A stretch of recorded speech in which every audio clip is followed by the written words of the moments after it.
ఛానల్ని సబ్స్క్రైబ్ చేసుకొని పక్కనే ఉన్న బెల్ బటన్ నొక్కండి.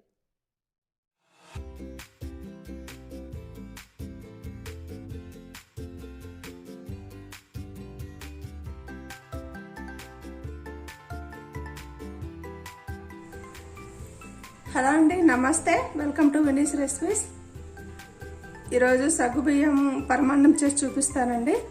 ప్రసాదం కోసం, శ్రావణ మాసం కదా, రోజుకొక ప్రసాదం చేసుకుంటుంటారు, లేదా వారానికి కూడా చేసుకుంటుంటారు. శ్రావణ శుక్రవారం కోసం చేసుకోవడానికి సగ్గుబియ్యం పాయసము లేదా సగ్గుబియ్యం పరమాన్నం అంటారు మామూలుగా అయితే. అది చేసి చూపిస్తాను. దానికి కావాల్సింది సగ్గుబియ్యం అండి. ఈ సగ్గుబియ్యము ఒక 2 గంటల ముందు నానబెట్టానండి. ఈ రెండు, ఇది 1/2 కప్పు శనగపప్పు, 1 కప్పు సగ్గుబియ్యం అండి. కడిగి నానబెట్టుకోవాలి.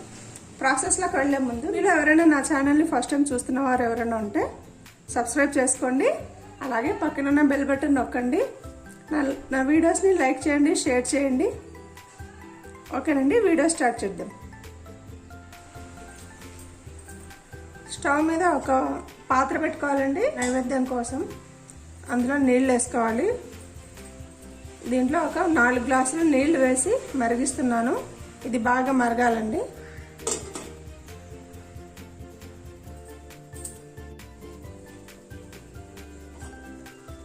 నీళ్ళు బాగా మరుగుతున్నాయండి. అందులో శనగపప్పు వేసుకోవాలి.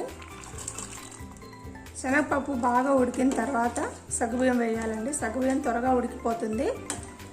శనగపప్పు ఉడకాలి.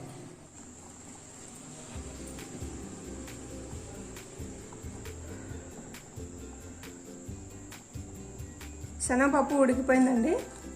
ఇప్పుడు సగ్గుబియ్యం వేసుకుందాం.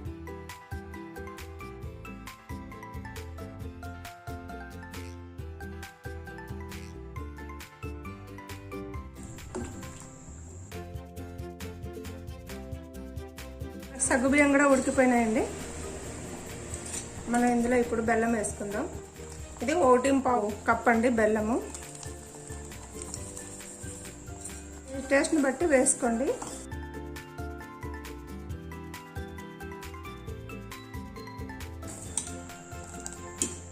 బెల్లం అంతా బాగా కరగాలి. బెల్లం అంతా బాగా కరిగిపోయిందండి. పాలు వేసుకుందాం. దీంట్లో పాలు 2 కప్పులండి.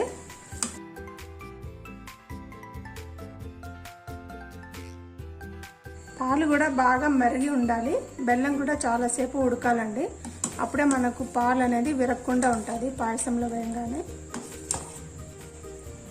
ఒక 2 నిమిషాలు ఉడికిన తర్వాత అందులో యాలకుల పొడి వేసుకుందామండి.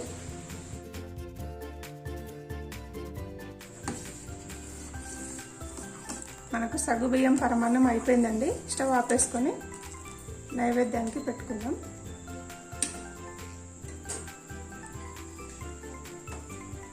ఈలోపు డ్రై ఫ్రూట్స్ వేయించుకొని ఇందులో వేసుకోవాలండి.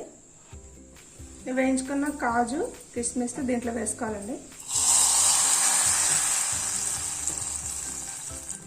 ఎంత టేస్టీగా ఉండే రుచికరమైన సగ్గుబియ్యం పరమాన్నం రెడీ అండి.